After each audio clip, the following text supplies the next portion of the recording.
How to change Yahoo Mail display name. So let's see in this video. Before moving forward, make sure to like this video and subscribe to our channel for more updates from us. So let's begin. First step is you need to log into your Yahoo Mail account. For that, you can open up your browser, and from over there you can search for Yahoo login, and by entering your information you will be logged in into your account.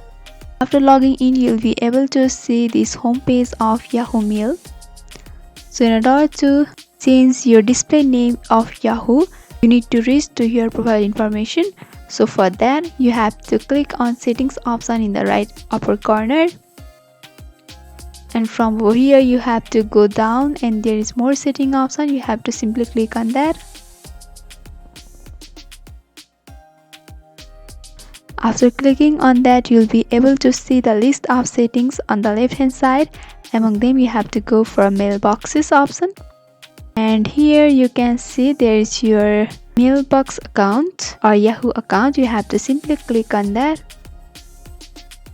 After clicking on that, all of your informations of your Yahoo profile will be displayed over here.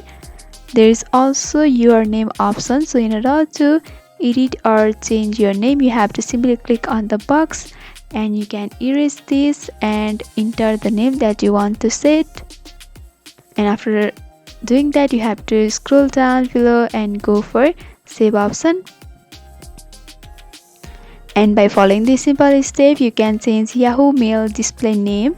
So hope this video was helpful. Don't forget to like, comment, share and subscribe to our channel for more updates from us. Thanks for watching.